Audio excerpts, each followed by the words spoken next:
Yo,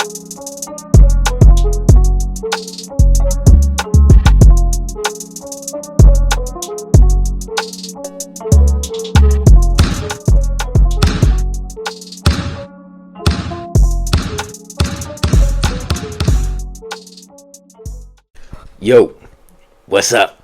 It's Aslan with Spell Basketball, and today is Hoop Debate Wednesday. Okay, we got a good one today. Who did it better in Orlando? Which number one did it better in Orlando? And y'all don't even know which number one this is. That's why we're gonna talk about it. Okay, but which number one did it better in Orlando? Was it Penny Hardaway or was it Tracy McGrady? The reason I chose this debate is simply because, first of all, both of them were number one. Both had great careers with the Orlando Magic, and they were the same height. It's very similar. They also both spent or had about a good 4 years with the Orlando Magic. Penny was there a little bit longer, but I would say as far as productivity and stat-wise, as far as, all that, they both had a good 4 years in Orlando. So now I'm going to go into what each person did and which one, no pun intended, would you choose? Now, Penny Hardaway, with his time with the Orlando Magic, averaged 19 points, 6 assists, and about 4 rebounds in his prime 4 years with the Orlando Magic.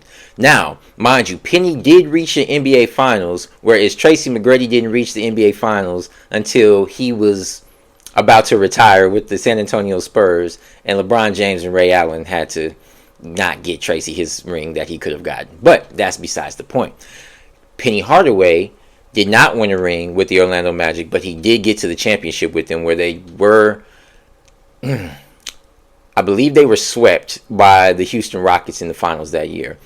But Penny was just all around. Penny did a move, and Penny just made the game look so easy. It just looked effortless to him.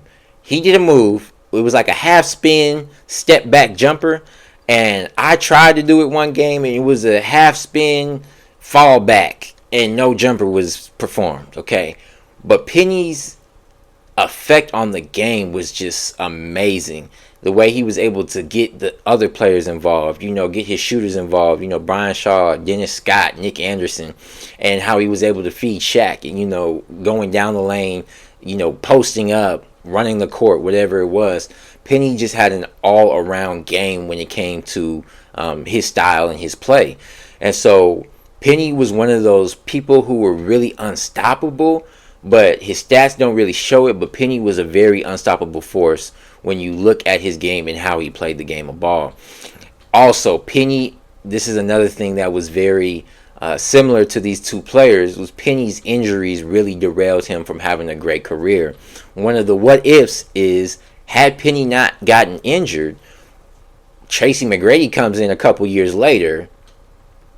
They get Grant Hill, Penny, Grant, and Tracy. Woo, that's nasty. Okay, that's nasty. But that's just one of those what ifs. Okay, that's one of those what ifs. What would have happened? But Penny definitely deserves to have the greatest number one that has ever played in Orlando. Now, Tracy McGrady, in Tracy's time in Orlando, which he spent 4 seasons in Orlando, Tracy averaged 28.1 points a game. He had some scoring titles in Orlando too. Averaged 7 rebounds and averaged 5.2 assists a game in his time in his 4 seasons in Orlando. Tracy, in my opinion, was one of the hardest players to guard. Now, he was 6'8", and I didn't mention this in Penny's part, but Penny was a 6'7" point guard. So it was like the new style of a Magic Johnson in Penny's time in the early 90s, in the mid-90s going into the 2000s. But Tracy was 6'8", shooting guard, could shoot the ball, would jump over you, literally, could handle the ball, was just aggressive. So, one of the hardest players that Kobe said he ever had to guard was Tracy McGrady. And if you see those duels were serious between Kobe and Tracy McGrady.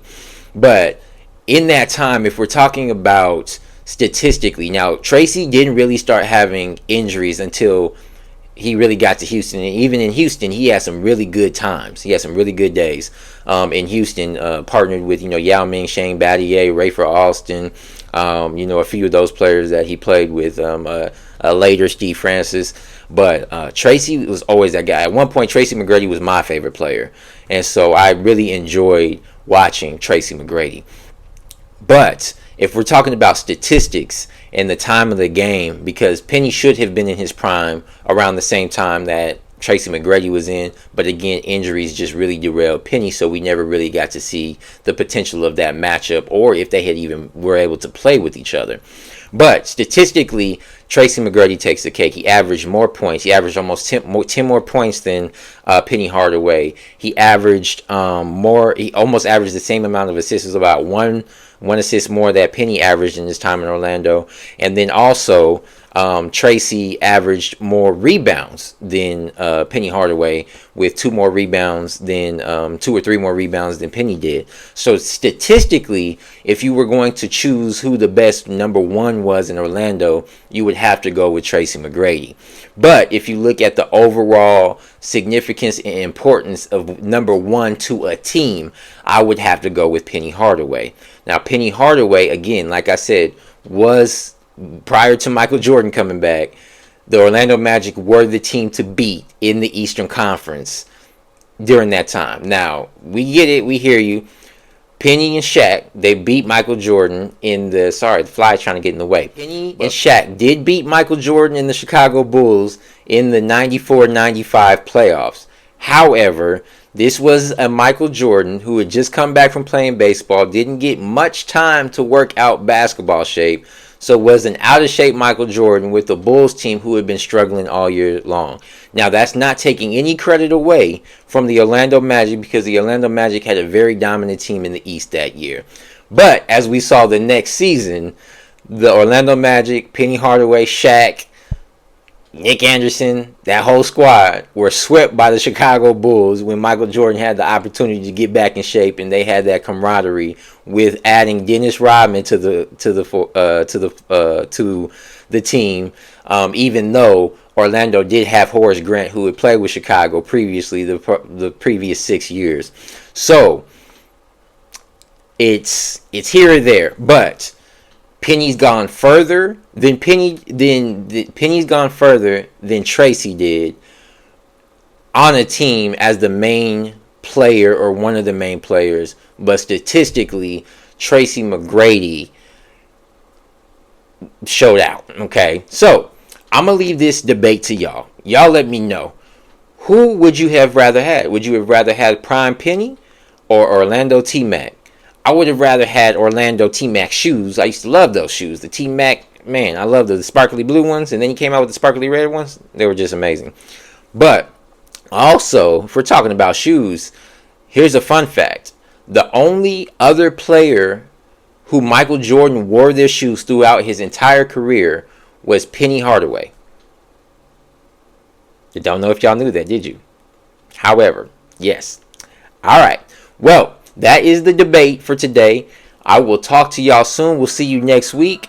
And whose jersey am I wearing? Y'all take a guess. I ain't telling you. Y'all just take a guess, all right? Y'all have a blessed day. This is Aslan. We spell basketball. I got the stats, the facts, and all that. I'll see y'all next week on Hoop Debate Wednesdays.